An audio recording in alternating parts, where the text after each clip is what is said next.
home city, just right next to Pleasant Grove where our campus is at. This is where we started. This table, just like this. Dr. Hill, myself, Emily Wright, and then Greg Cook as well joined us.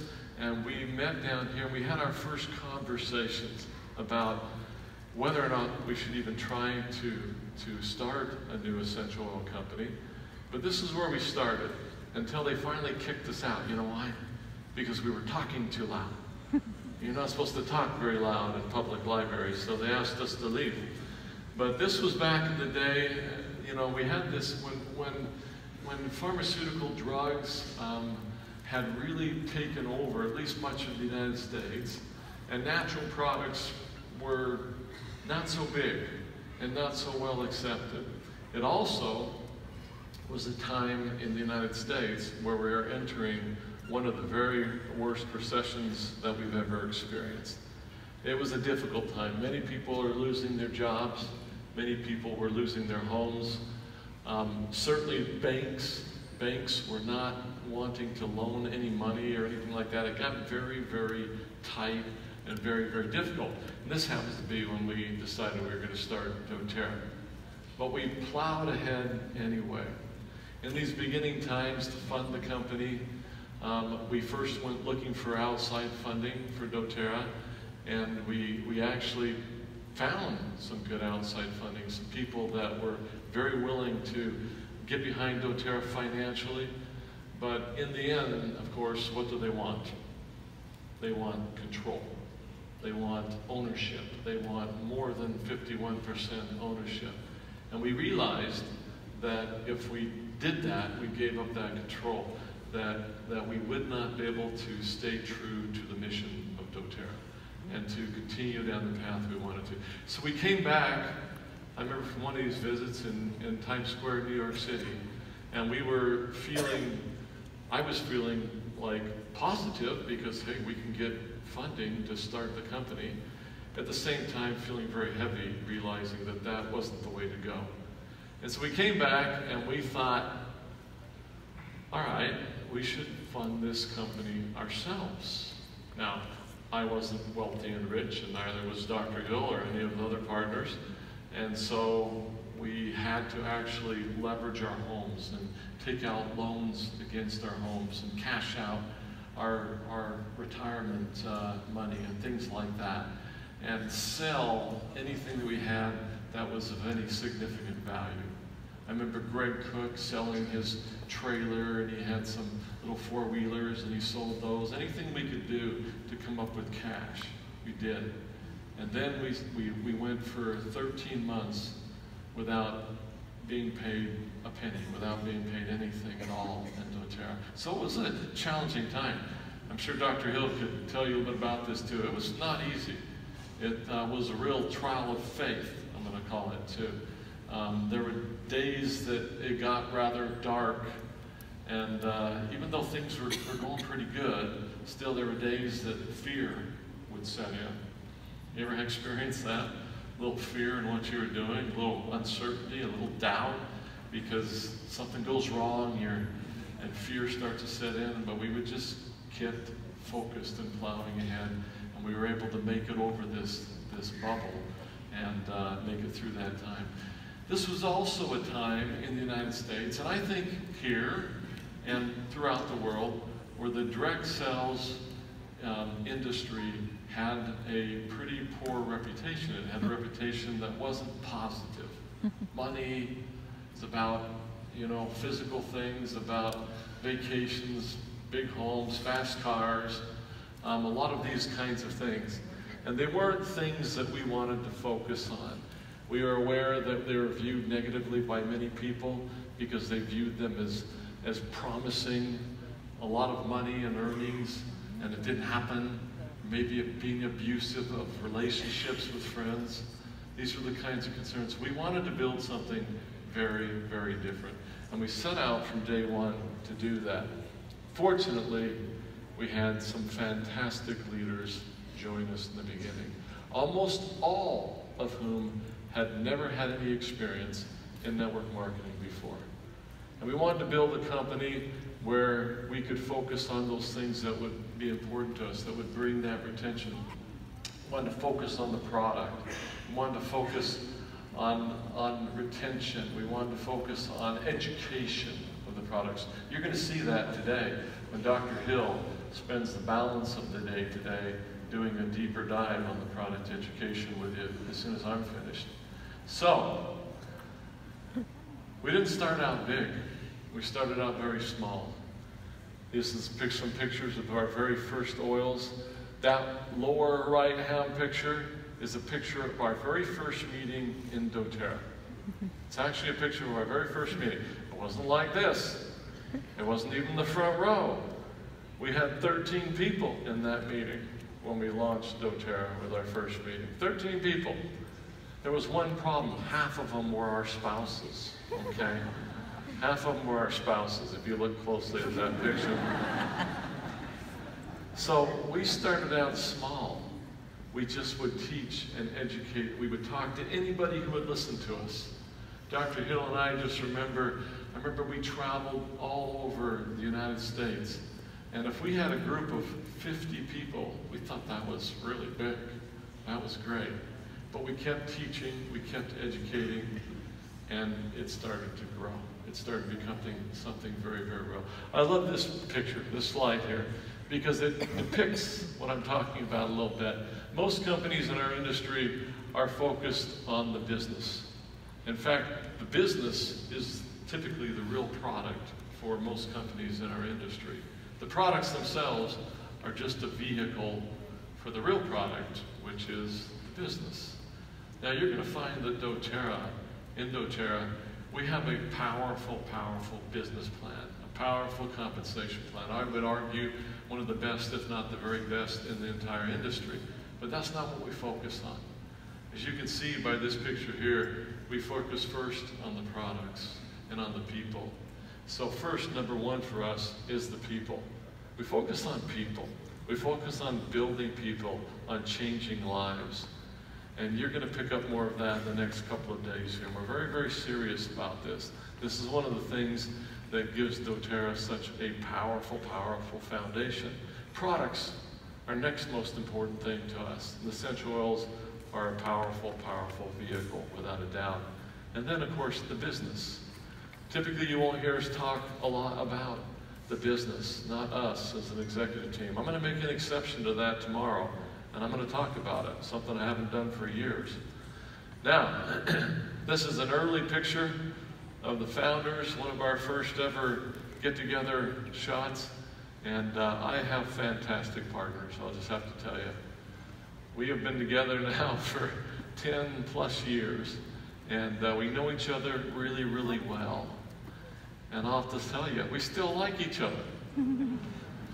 These people are like brothers and a sister to me. And Emily Wright is fantastic. We can only handle one Emily Wright, though. Okay? It takes all 6 of us to handle Emily Wright. But she's fantastic. When we first started out, this is a picture of our first global convention at doTerra. This is all of our employees, all 8 of them. Wow. And that's them up there on that little stand. We pulled them up to recognize them. And this is a picture of, let's see if I can get that to work. There we go.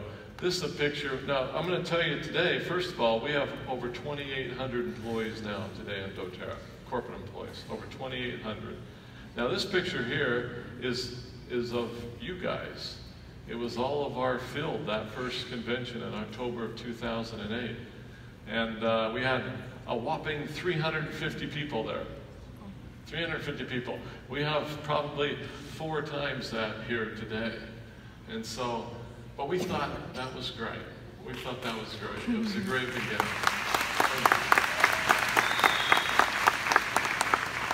So we wanted, our world consisted of this, big time in the United States. We were trained ever since about 1950 on. Big Pharma took over much of our medicinal needs and direction and guidance in the United States.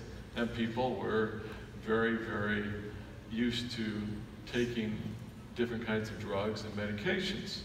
And we do this probably for convenience, maybe just the perceived benefit and effectiveness. But things were starting to change. People were starting to realize that while we are not against pharmaceuticals, that there were side effects, there were benefits that weren't being received. I would say too in the United States that this was developing. There was a desire for people to have more natural products. And this was a movement, I think, that was happening throughout the world, frankly. And they were looking for things that would work with your body and were more natural and didn't have the side effects. Essential oils were a very natural fit for that.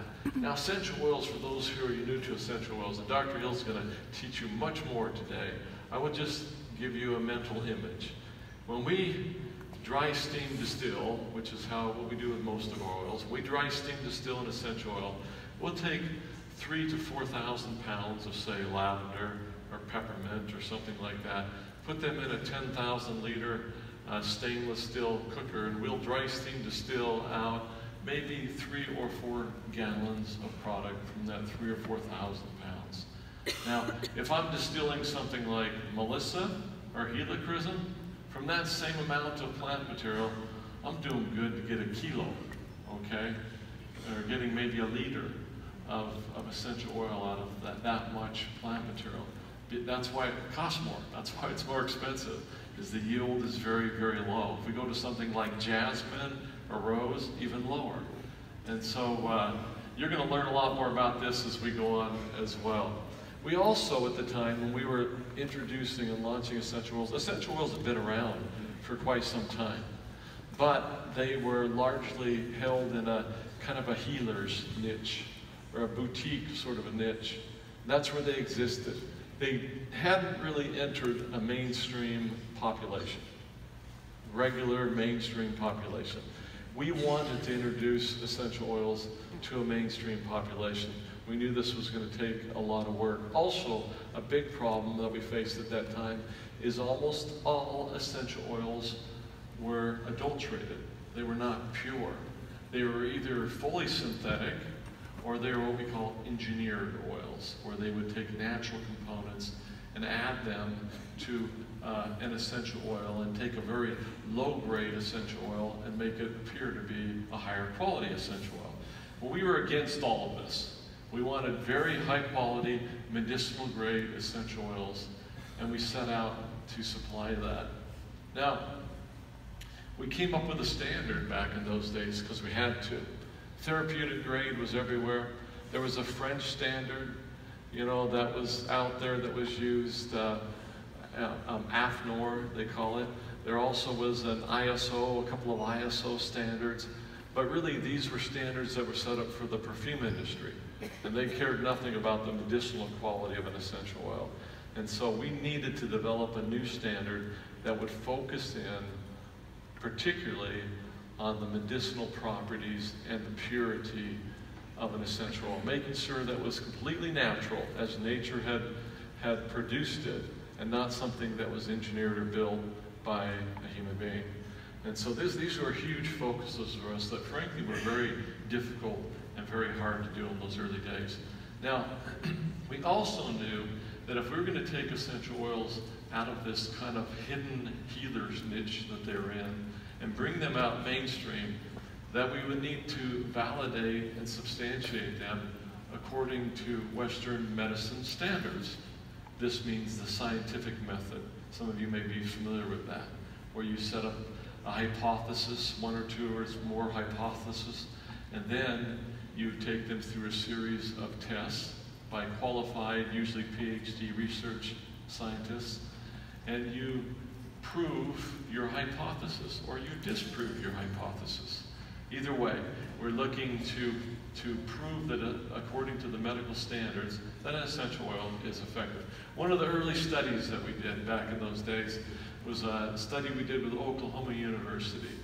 And this study, back then, if any of you remember, you have to go back 10 years now, or almost 10 years, 9 or 10 years. And it was the H1N1, or the swine flu virus. You remember that? There was big concern. They thought it was going to be a pandemic in the world. and it was going to cause a lot of damage. Fortunately, it didn't, but it came through and had its effect. And so we did a study. We found out that essential oils were very, very effective, and would take this virus from a 7 to 12 day event if somebody got this swine flu virus, and it would take it down to a 24 to 36 hour event. But we didn't know why. Now, I assumed that the essential oils, being lipophilic, would penetrate the cell membrane, which is lipophilic in nature, and it would go in there and it would kill the virus, right? That's how it's working. That's what I assumed would happen. Well, this study that we did with Oklahoma University, this was a statistically analyzed, peer-reviewed study that was later published in a medical journal. And it kind of got a lot of people's attention. It got the attention of members of the medical world, of the scientific world, because it showed how effective On Guard, in this case, our On Guard blend of essential oils, was with H1N1, or the swine flu virus. Now, some of you are aware, when you get a virus, what does your doctor tell you? Sorry, we can't really help you. Go home, get plenty of rest, drink lots of fluids. When a virus attacks your body, it inserts itself into the DNA strings in your cells, right? And then what happens is it continues to propagate itself as the cells proliferate, and they go through that process of apoptosis, and then until your body decides, hey, I'm being attacked. And then what does it do? Hopefully it forms an antibody response and it fights back. And you fight the virus, and you either destroy the virus or you die, pretty much, okay? And so we found out that this was very effective on viruses, which Western medicine does not have much of really doesn't have a story for, but it didn't work the way we thought it worked.